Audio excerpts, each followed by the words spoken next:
Designing for success requires 3 steps. The first step is to focus on one goal at a time. This would be an appropriate time to invite leadership team and some thought partnership, again, just with those who are in positional authority and holding buckets of work. It's not yet time for everyone in the organization or everyone on the team to be included in the conversation. It's still perfectly okay for you to be doing this first by yourself as the leader and vision holder, but if you're ready to break it up and hear from others, here's a good place to invite folks. What you want to do is just focus on one goal at a time, so take your time. Diagnostics is the most important part of being an effective leader for adaptive change. And it's the one that we usually skirt the most. We're so quick to see a problem, get into solutionitis, and make change. But what happens is that change is not aligned, it's not impactful, there are unintended consequences, and we find ourselves reverting back to the beginning anyways. So take your time, do this right, and build your confidence as an effective leader by just taking one bite at a time. For an example, we're going to use a model overall goal that I came up with, which is to recruit and contract 6 CBOs that provide a basic needs service. So this is an example of an overall goal that might be associated with a collective or a proposal that is a multi-year project, right? So what we're going to need to do, either myself as the effective leader or in partnership with my leadership team, is ask myself a few questions. We're going to need to first discern what are the issues that need to be discussed in order for us to successfully recruit and contract 6 CBO partners. We need to start trying to break down the process into rough stages. First we do, then we need to do, and then we need to figure out, right?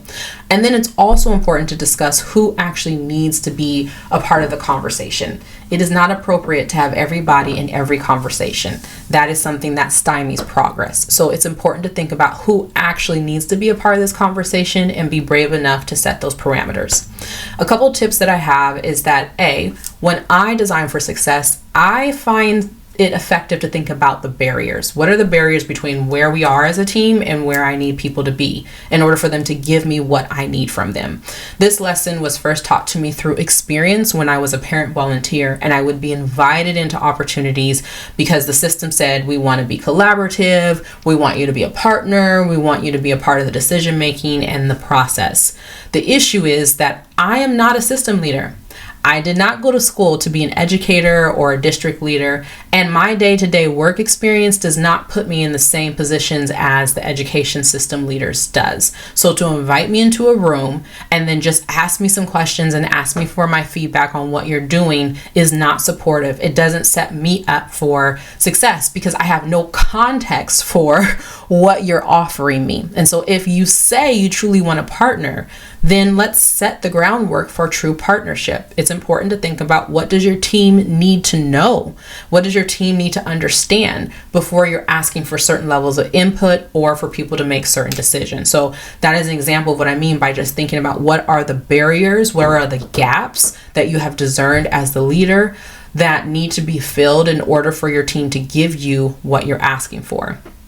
And you know what you're asking for, which is usually another barrier that I run into. But because of step 1, we're very clear and we now know what we're looking for. And so part of removing the barrier is the proactive work of being able to say, this is exactly what I'm looking for. The second tip that I want to offer is just knowing who to have be a part of the conversation. It doesn't have to be the same team members throughout the entire time. In the course of pulling together the fulfillment of an overall vision for a nonprofit, or in the work of a proposal that is a multi-year process, you're going to have many meetings, and not every meeting requires the same audience. It's important to think about who needs to be in what meeting and when you need to have special guests or you need to invite certain expertise into the room to accomplish whatever the goal is. And so be very mindful through each step to think about who actually needs to be a part of this conversation, because it's one thing that can make or break the effectiveness of your meeting. My pretend steps and or rough stages that I've come up with to meet this goal is define basic needs services. That's something we all want to be on the same page about. And that information is going to empower the mapping that I'd like to do for the relational sphere of influence that exists within the team. I.e., this might be a conversation where I want everyone involved because I want to see how big is our influential footprint. And then the last step that I have called out is to draft a recruitment plan. Now, here's another piece of tip, and that is that in the diagnostic phase, when you're trying to determine what are the next best steps and you're trying to get the best out of your team, it's extremely experimental. It is perfectly normal that you would go back and forth in between calling out certain steps. By meeting 2, you learn something that you didn't know, and so now you go back with your leadership team, you pivot a little bit, and now you have 4 meetings instead of 3. That is a part of the iterative process. Do not freak out. It's expected. The second step in designing for success is once I have my rough stages and I know what the steps and or topics are, it's time to assign a meeting goal. And here's where we actually meet up with what traditional leadership typically does. When designing for a meeting, people typically sit down and they call out all the topics that you need to go over in a meeting, right? And then they put all the topics in their agenda and they move forward without thinking about the process, the outcomes, what the goals of the meeting actually are, and what it is that you're actually hoping to achieve. Typically, it's just, I want answers, I want action, and that's not helpful to anybody. And so with this level of intentionality that you have produced, now you can actually assign the right meeting goal, which is going to bolster the effectiveness of your meeting, and here's how. There is only about 7 meeting goals that you're typically going to be assigning. When someone calls a meeting, they're looking to share information. There is some sort of advanced thinking that needs to happen. There's a complicated problem and we need collective feedback. Or it's just to provide input. There's no decision making assigned to it. We just want to hear what people think about the progress that we're making. Maybe you're looking to build community because you want to create a culture of belonging. You want to improve communication. There's been some backdoor gossip and conversation happening. There's miscommunication and you want to take care of that. You might call a meeting to build the capacity of your team members, or the most ambitious of them all is to make a collective decision. So with these 7 meeting goals in mind, you can begin to kind of play mix and match, basically, to determine which of these meeting goals are actually linked to the step that you're trying to achieve. If you want to learn more about these meeting goals in depth, again, you're going to want to visit a Facilitator's Guide to Participatory Decision Making, and I will have that linked in the comments. But for a high level understanding of this, I would say that to define basic needs, to get everybody's input, to come to a decision, to kind of organize the information from the individual to the collective voice, this is definitely going to be some advanced thinking from the group. To map a relational sphere of influence, I would say that this is just providing input. We don't need to make a decision, but I do want to hear from everybody what relationships they think they have or they think the organization has that are going to help us achieve our goal. And then last but not least, drafting a recruitment plan is definitely a form of advanced thinking because we have to come up with the multiple steps and the goals for each step and design an experience and come to agreement on it. Here's what's so key about how assigning a meeting goal up levels the effectiveness of your meeting. When we are not clear what we're trying to achieve with the team in the meeting, then we might miscommunicate or leave it up to people's assumptions as to what their role actually is. And this is how unintended consequences come to bite us later on in the process. So let's go back to my example of being a parent volunteer.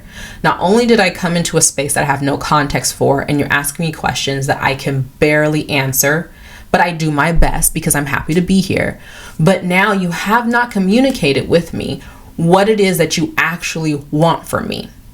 The difference being that if you just wanted input, right? You've been working on something. It's an iterative process. Whatever you're working on won't ever be complete. It's a living document, but you want to make sure that you're setting up systems of feedback loops so community voice is always influencing the growth and development of a thing. That's a beautiful intention.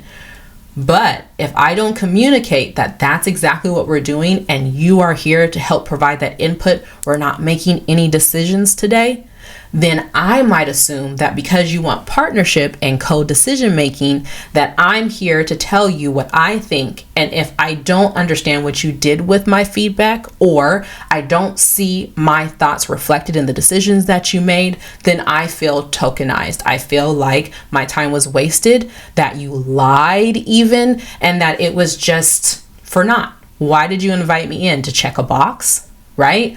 Instead of, if I understand that I'm here as a critical process to continually uplifting the influence of the community in something that is ever growing and changing, I can relax, I understand what the access point is, and I can put all of my creative energy into just providing helpful feedback that's in alignment with what you're trying to do, as opposed to trying to convince the people around me or argue my point, which can often derail meetings too, because I think I'm trying to win a debate so that you will go with the decision that I have put forth.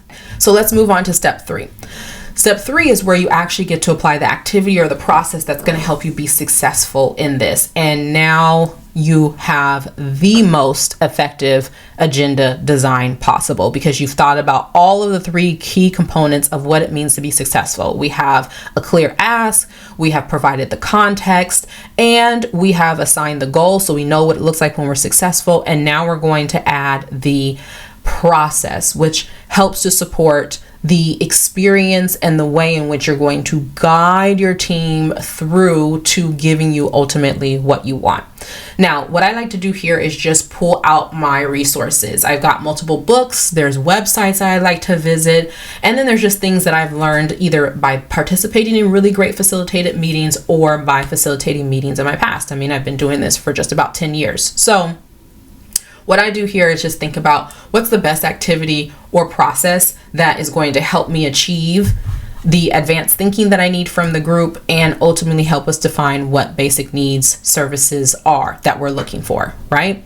And so one of my favorite resources to pull from right now, I'll link it in the chat, is The Surprising Powers of Liberating Structures. You can get the book or you can even visit their website, because they have the menu of all the liberating structures for you to see and to learn how to actually facilitate. One that I have pulled from their catalog is the 1, 2, 4 all. And this is just a beautiful way to help people move through advanced thinking by honoring the way their minds work anyways. It allows the person to think for themselves first without the pressure of having to come up with a decision, and then they move into a conversation with just one other person. So now they are bouncing ideas off of each other and generating a little bit of excitement and finding the things that actually connect. Then they're ready to move into a group of 4, because it's time for us to kind of move into consensus. And now all 4 people are bringing their ideas together, and they're starting to just naturally organize and find the themes with what they're talking about. It's just the beauty of the brain, right? And then we move into everyone, the whole group, and we can pull out what those components are of, in this case, the basic needs that we're looking for. But then maybe there's 1 or 2 diverse, beautiful ideas that we hadn't thought of that came out of the opportunity to think by yourself first, right? The second thing that I might do, because in this advanced thinking scenario, I don't just want input, we actually have to come to some form of agreement. And so I love using the gradients of agreement, which is a tool that can be found in the first book that I recommended, again, linked in the comments, where you can take the temperature of the room. Decisions in a collaborative space aren't normally just a yes or a no, and you'll never get to a full yes or a full no. I mean, it happens from time to time, but realistically, you shouldn't be expecting it. What you can do rather is learn where people's hesitation are so that you can address that and lead and guide people to a more of an agreement, or maybe there is something that we're all missing, a blind spot that we need to pay attention to, which helps us avoid unintended consequences. And so it's a beautiful scale that identifies from a yes, fully on board, to no, not at all, and everything in between. And people can let you know where they are. And as a facilitator, you can invite them in to understand more. Now, moving on, because I don't want to be here too long, I've assigned a couple other activities to these 2 steps. I've decided to go with small group conversation and a collective share out for the provide input. Again, it's low hanging fruit. We don't have to make decisions. And for the final advanced thinking, I assigned the activity of a design storyboard. And that's how you design for success. You identify the steps and or topics that are going to help you achieve your overall goal. You assign 1 of 7 meeting goals to each of those steps. And then for each of those steps, you determine what activity or process is going to help you as the facilitator guide your team from point A to point B.